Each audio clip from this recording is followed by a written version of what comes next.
I walked into my own home and found strangers ripping my $40,000 dream kitchen apart.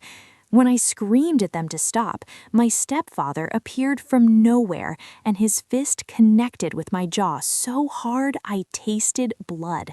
My sister just stood there, smiling.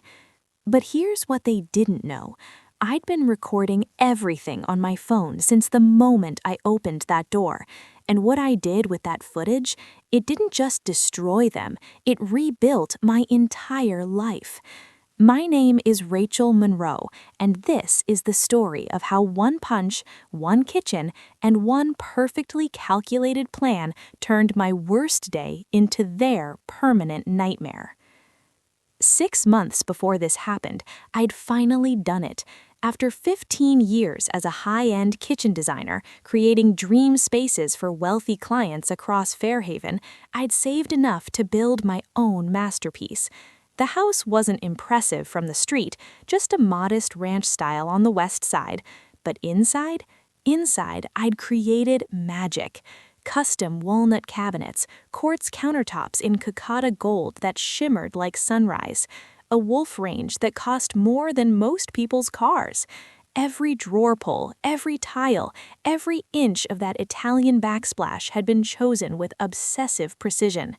This wasn't just a kitchen, it was my portfolio, my sanctuary, my proof that the girl who grew up in a broken home with a toxic stepfather could build something beautiful. That morning started like any other Wednesday, client meeting scheduled for 2 p.m., but when Mrs. Henderson canceled last minute, I decided to head home early, maybe work on some sketches, maybe just enjoy my space. I should have known something was wrong when I saw the construction trucks in my driveway. I should have called the police the second I heard the drills, but I didn't. And that decision, that's where this story really begins. The sound hit me before I even opened the front door. Power tools. Multiple power tools.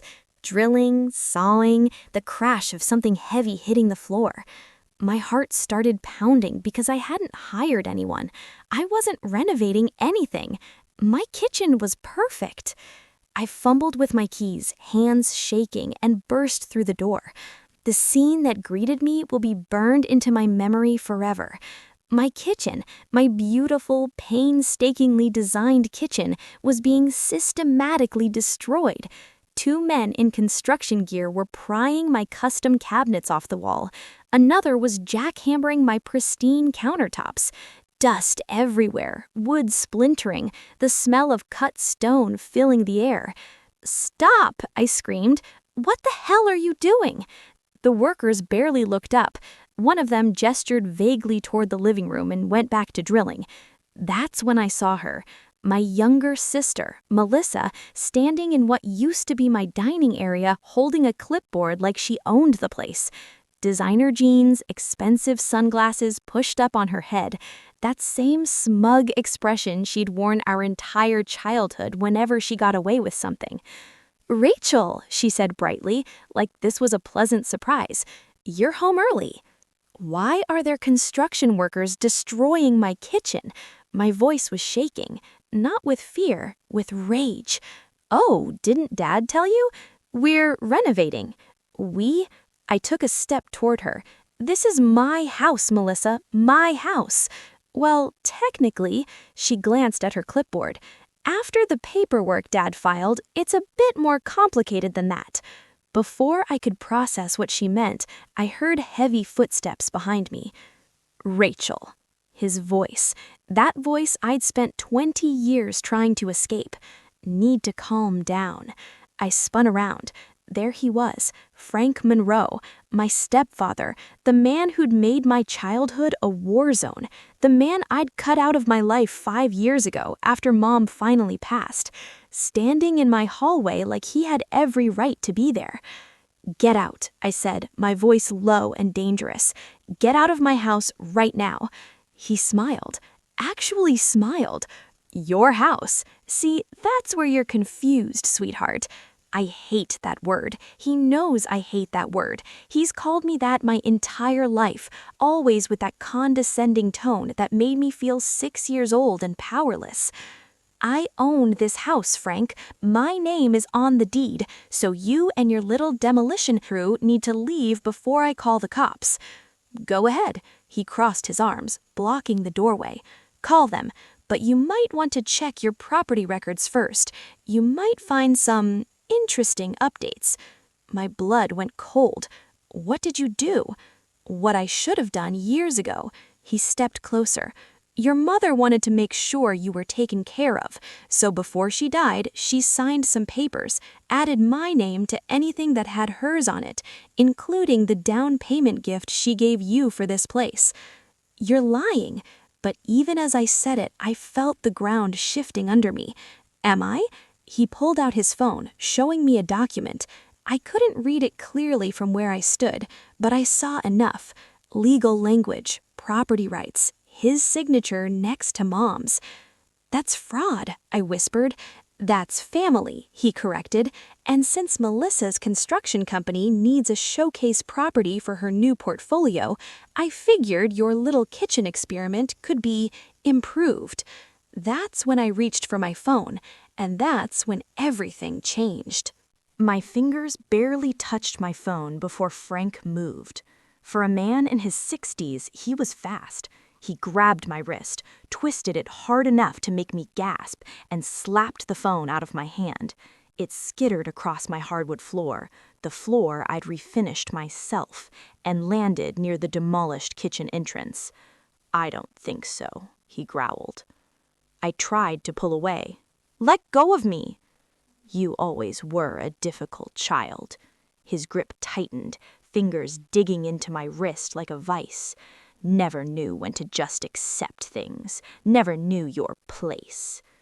Behind him, the construction workers kept drilling, like a woman being assaulted in her own home was just background noise, like this was normal. Melissa, I shouted over the noise, tell him to let go of me. My sister looked up from her clipboard, saw what was happening, and shrugged. Actually shrugged. You're being dramatic, Rachel. Dad's just trying to help you understand the situation. The situation is that you're both criminals. I yanked hard, trying to free myself. That's when Frank's other hand came up. The punch wasn't a slap. It wasn't a warning. It was a full, closed-fist strike that connected with my left cheekbone with enough force to snap my head sideways. Pain exploded across my face. I tasted blood. My vision went white, then spotty. Then I was on the floor without remembering how I got there. The drilling stopped. For one horrible moment, there was silence. Even the construction workers had frozen, watching, witnessing. I looked up at them through watering eyes. You saw that. You all saw that. None of them moved. None of them spoke. My sister works for me, Melissa said calmly, and they know that family disputes aren't their business, right, guys?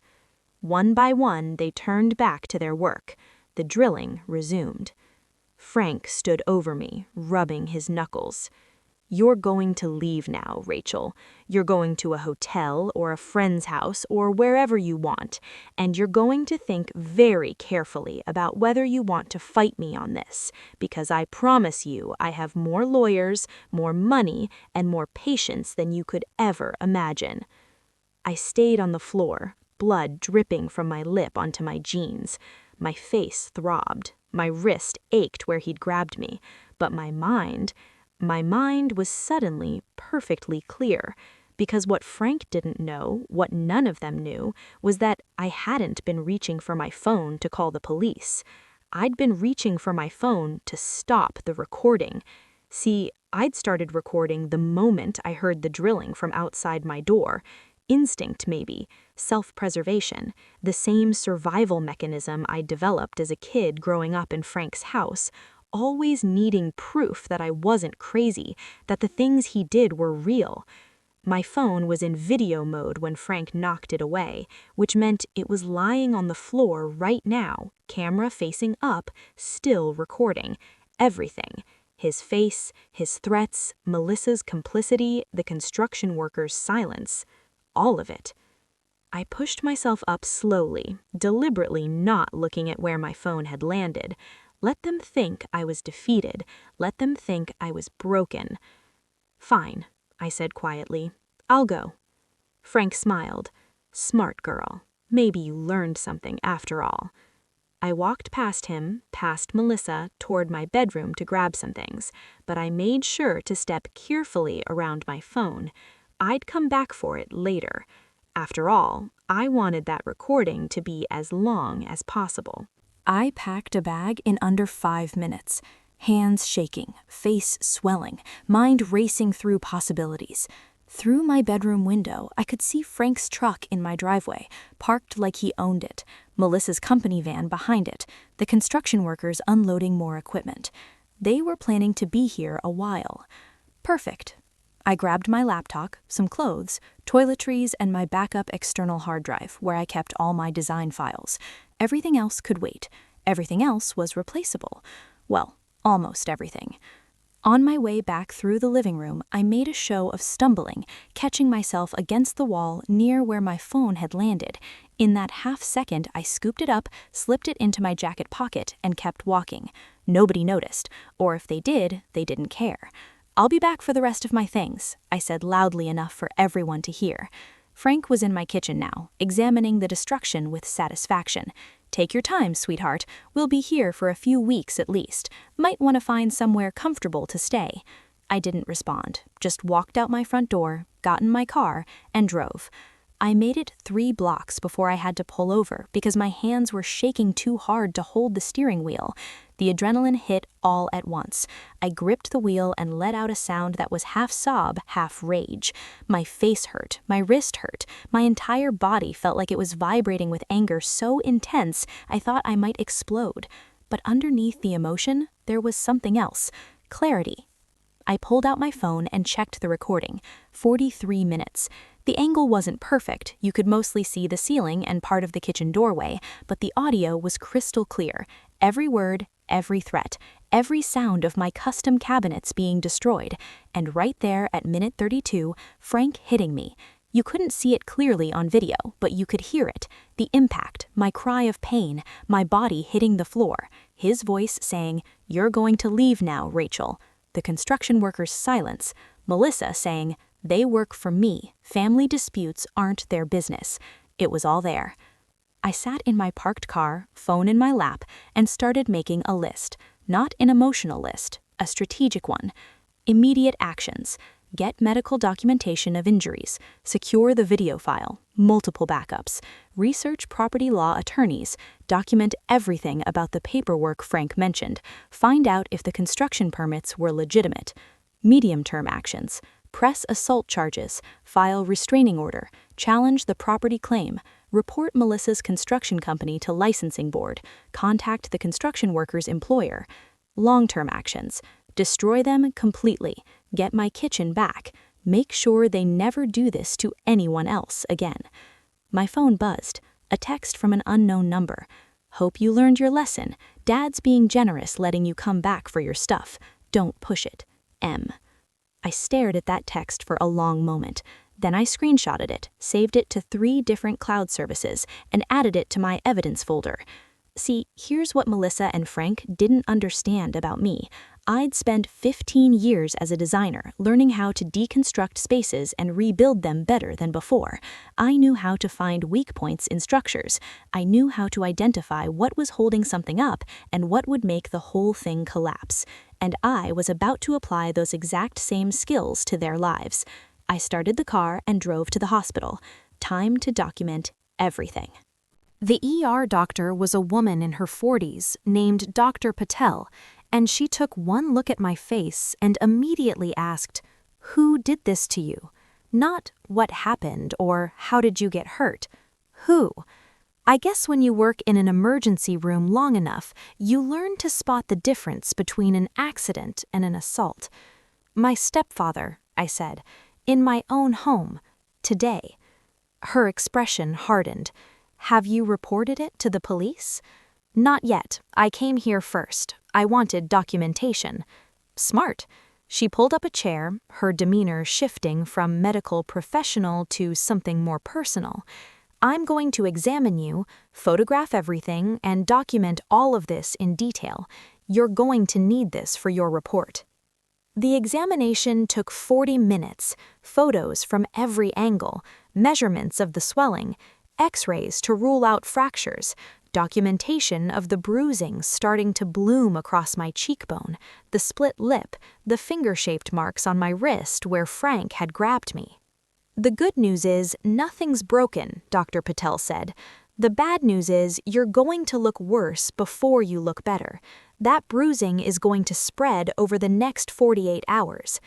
Can you note the time of the injury in your report? Already done. I'm also noting that the injury pattern is consistent with being struck by a closed fist, not a fall or accident. And these marks on your wrist, she pointed to the bruises already forming, classic defensive injuries and restraint marks. I felt something tight in my chest start to loosen. Evidence. Official, medical, time-stamped evidence.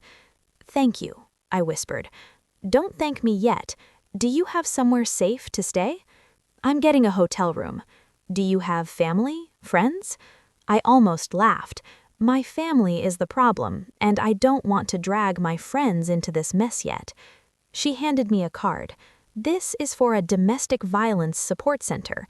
They can help with legal resources, temporary housing, counseling. They're very good.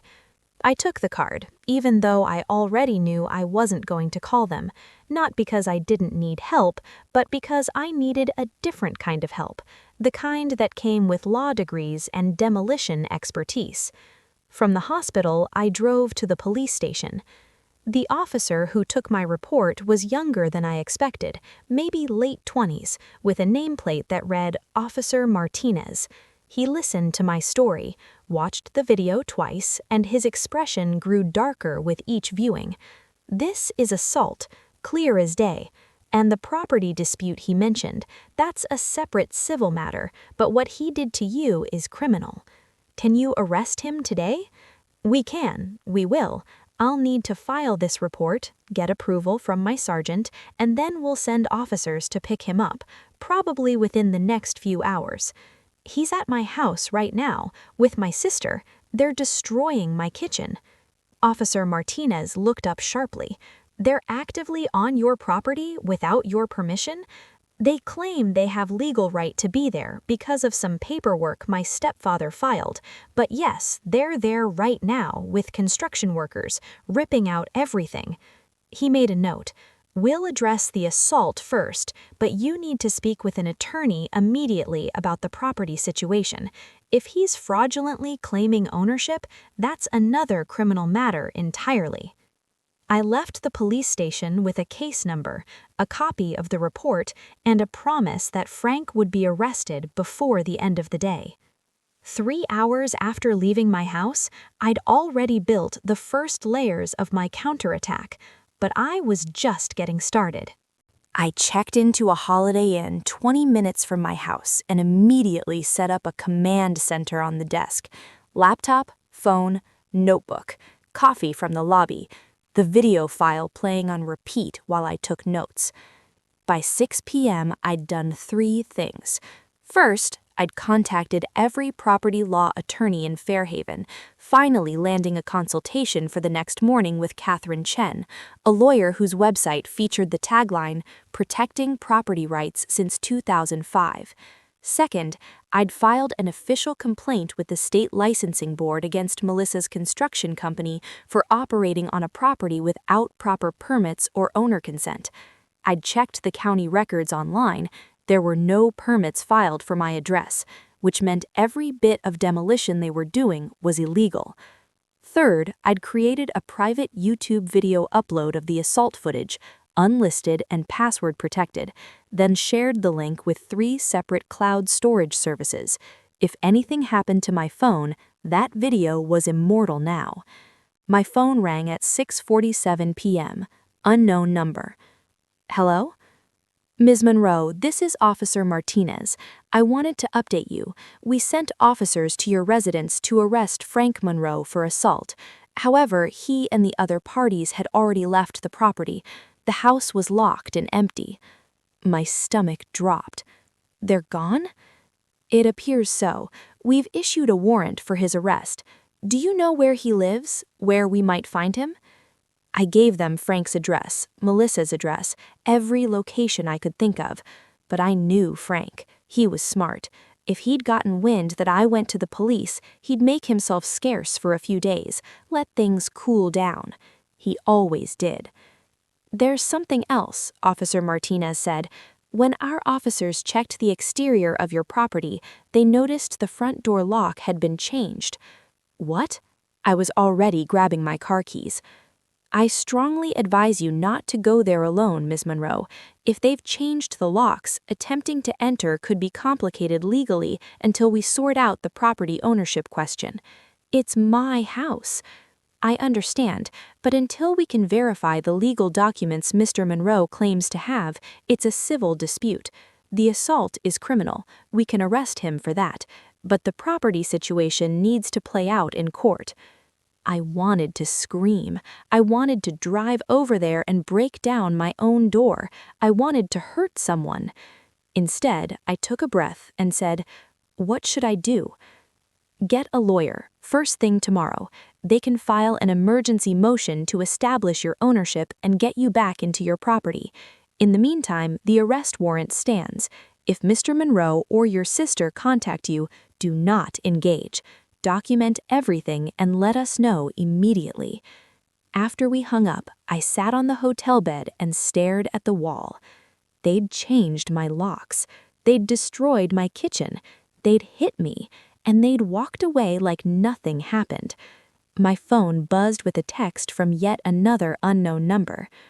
Rachel, this is getting ridiculous. Dad was just trying to help and you overreacted. If you drop the police report, we can all sit down and talk about this like adults. Otherwise, things are going to get very complicated for you. You don't want a legal battle with Dad. Trust me. Melissa. I read that text 3 times. Then I forwarded it to Officer Martinez with a note, "Additional evidence of contact and implied threats." And then I did something I should have done years ago. I started digging into Frank's finances, because if he had money for lawyers and fraudulent property claims, he had money from somewhere, and I was about to find out where. The attorney consultation at 9 a.m. was even better than I'd hoped. Catherine Chen was a sharp-eyed woman in her 50s who listened to my story without interruption, reviewed the video, examined the medical photos, and read through every text message Melissa had sent. When I finished, she leaned back in her chair and said, "They really screwed up. Can you help me?" "Help you? Rachel, by the time I'm done, your stepfather is going to wish he'd never heard of Fairhaven." She opened her laptop. "Let's start with the property claim. You said he showed you a document with your mother's signature? He said Mom added his name to the down payment gift before she died. When did your mother pass?" 5 years ago. I bought the house 6 months ago." Catherine made a note. "So this alleged document would have been created years before you even purchased the property, which means it would have affected the gift money, not the house itself. And even if, big if, that document is legitimate, it doesn't give him ownership of a property you purchased independently. So the paperwork is fake? Either fake or he's misrepresenting what it says. Either way, we'll find out." She typed rapidly. "I'm filing an emergency motion this morning to establish your sole ownership and get a restraining order that prohibits them from accessing the property. I'll also request the court compel him to produce this supposed document." "How long will that take?"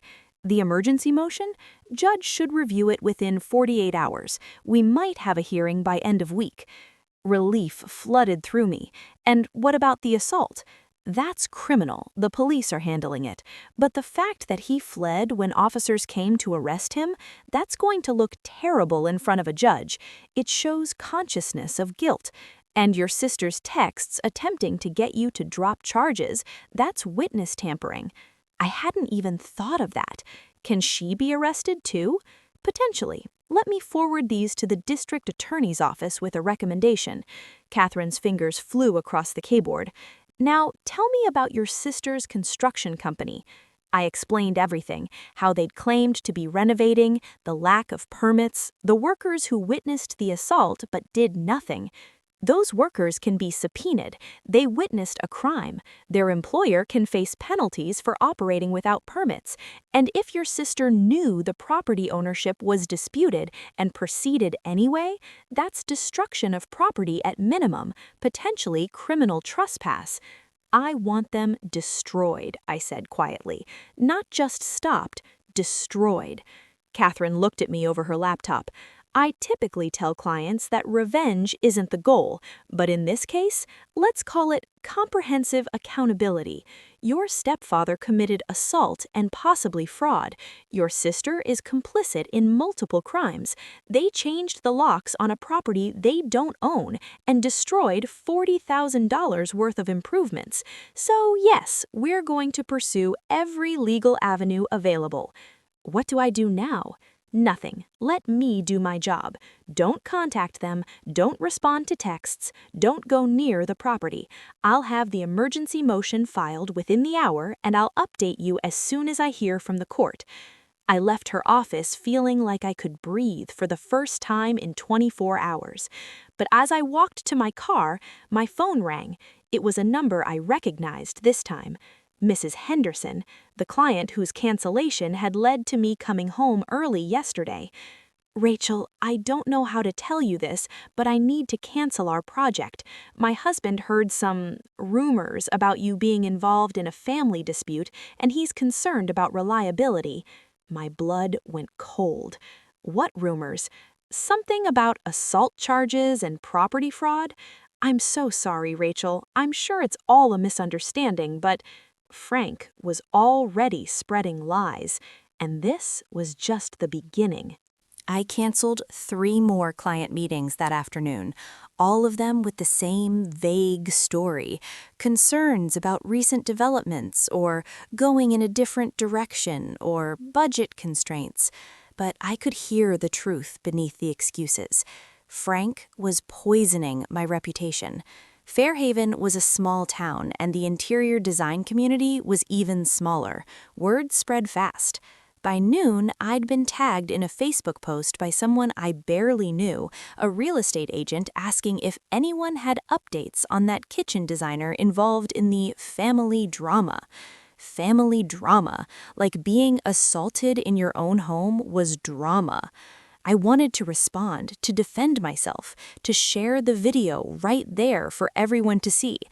But Catherine's words echoed in my head. Don't engage, let me do my job. So instead, I did something else. I started researching Frank's business. He'd always claimed to be a business consultant, which was code for vaguely employed. Growing up, I'd never understood where his money came from. He drove nice cars, took vacations, always had cash for Melissa's private school and dance lessons, while claiming he couldn't afford to help Mom with my community college tuition. Now, with adult eyes and internet access, I started digging. The first thing I found was his LLC, Monroe Consulting Group Ltd., registered 5 years ago, right after Mom died. That timing felt significant. I pulled up the business registration, the tax filings, everything publicly available, and then I noticed something interesting. The business address was the same as 3 other companies, all registered within months of each other, all with Frank listed as either owner or partner. That's when I remembered something Mom had told me once years ago when she was sick and the medications made her chatty. She'd mentioned that her father, my grandfather, who died when I was 10, had left her a modest trust that she'd been using to supplement their income. A trust that would have passed to who exactly after she died? I opened a new browser tab and searched for estate lawyers in Fairhaven. The second call I made connected me with Harold Breskin, who'd apparently handled my grandfather's estate planning decades ago. Mr. Breskin, my name is Rachel Monroe. My grandfather was James Whitfield. My mother was Caroline Whitfield Monroe. Oh, yes, I remember Caroline. I'm very sorry for your loss. Thank you. I have a strange question. My mother passed 5 years ago, and I was never informed about her estate or any inheritance. Is that normal? There was a long pause. Who was the executor of her will? I'm not sure. I wasn't involved in the process. That's highly irregular. As her daughter, you should have been notified. Do you know if a will was probated? No idea. Let me pull up my records. Can you hold? I held for what felt like forever, but was probably 3 minutes. Miss Monroe, I'm looking at Caroline's file from when she set up her estate plan with me in 2018, 2 years before she passed. She listed you as the primary beneficiary of her trust, with her husband Frank Monroe listed only as a contingent beneficiary in case something happened to you. My heart started pounding. What does that mean? It means, unless you were deceased at the time of her passing, Frank should not have inherited anything. The trust, the assets, all of it should have gone to you. But I never received anything. I didn't even know there was a trust. Then I think, Mr. Breskin said carefully, someone may have committed probate fraud. And just like that, I understood. Frank hadn't just stolen my kitchen, he'd stolen my entire inheritance. I spent the next 6 hours with Mr. Breskin and his associate, pulling every document they could find related to Mom's estate. What we discovered made me physically sick. When Mom died, Frank had filed the probate paperwork himself, claiming to be the sole heir. He'd submitted a will, supposedly signed by Mom 1 month before her death, that left everything to him with only a token $5,000 to me. I'd never seen that will. I'd never been notified about the probate. According to Mr. Breskin, I should have been served with official notice as a potential heir, giving me time to contest it. That notification had never come. This is fraud, Mr. Breskin said, his face grim. Clear, prosecutable fraud.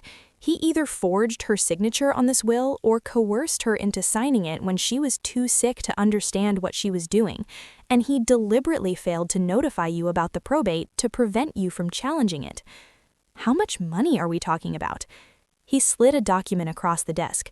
The trust value at the time of Mom's death, $340,000, plus her life insurance, $150,000, plus her half of the house she'd shared with Frank, $180,000.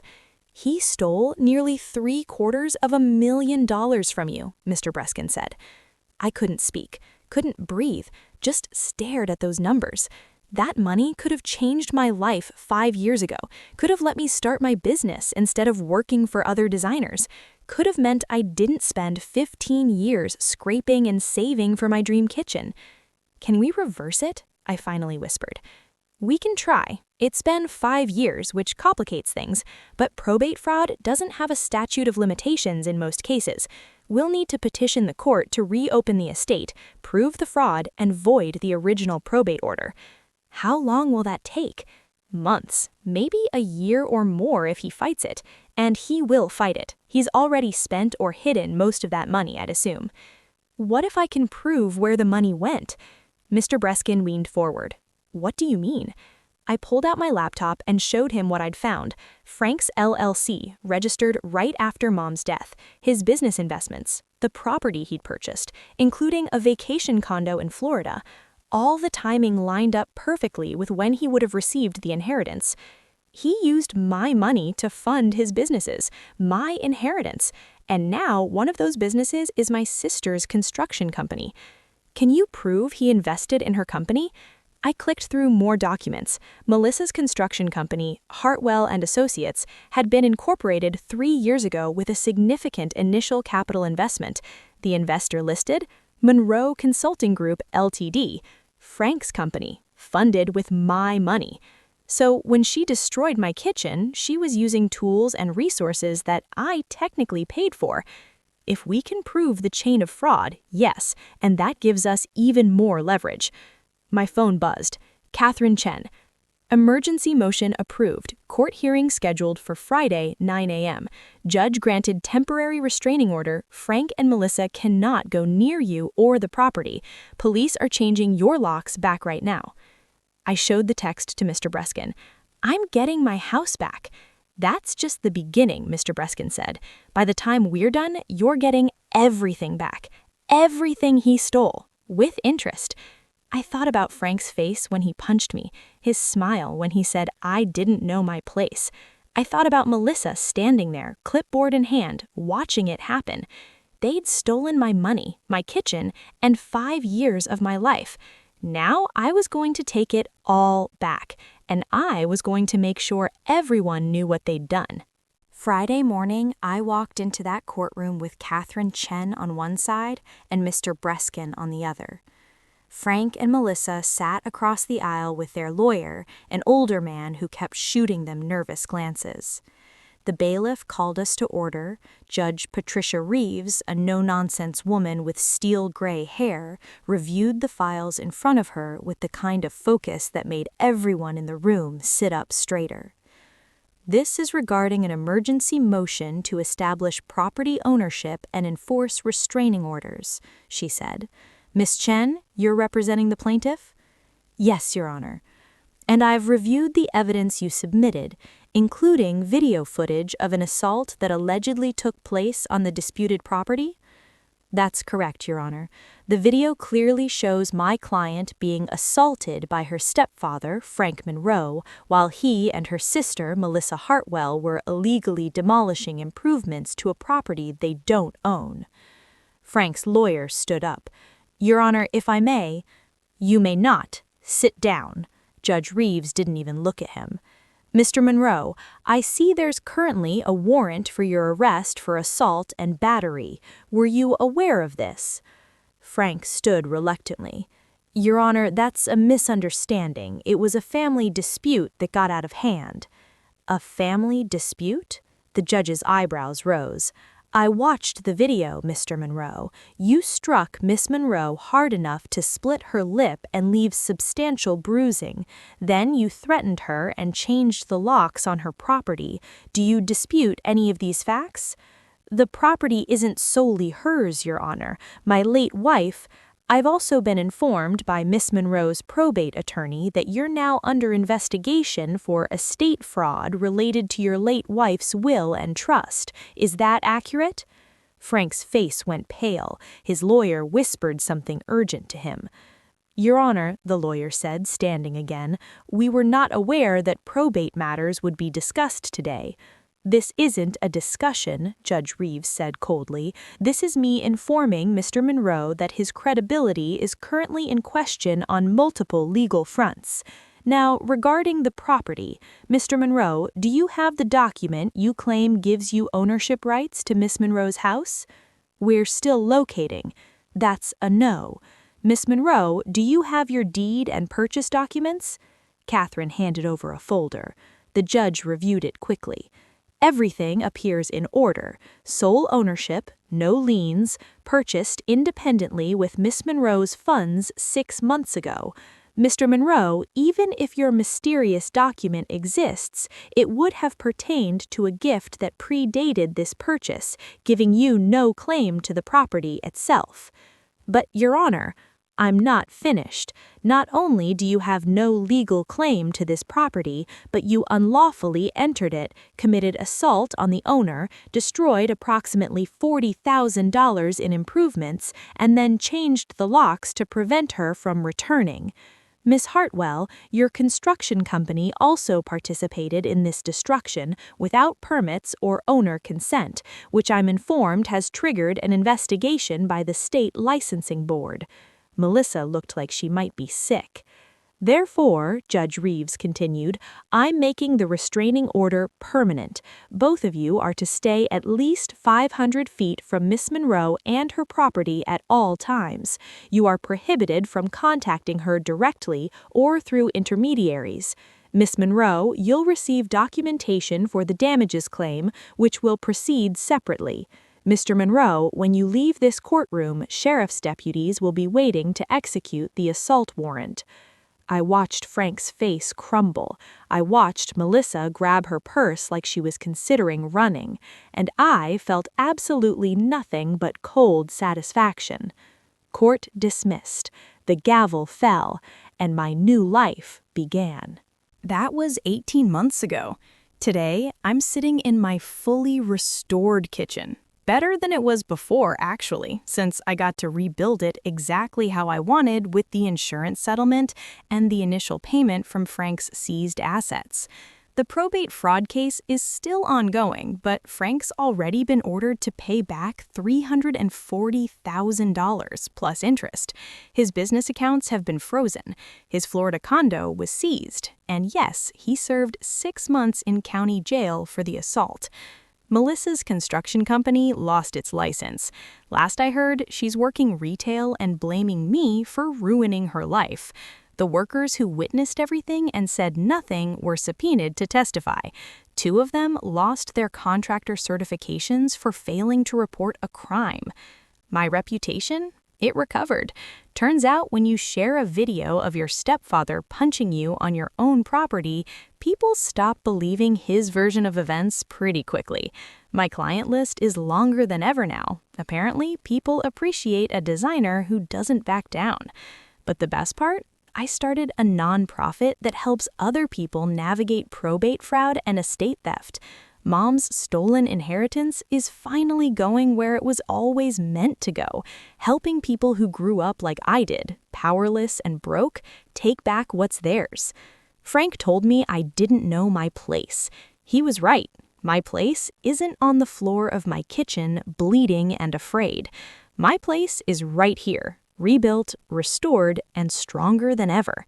So if you're going through something similar, if someone in your family is stealing from you, hurting you, making you feel small, remember this: document everything, trust the right people, and never, ever back down. Thanks for watching. Subscribe if you want to hear more stories like this, because trust me, I've got plenty more to tell.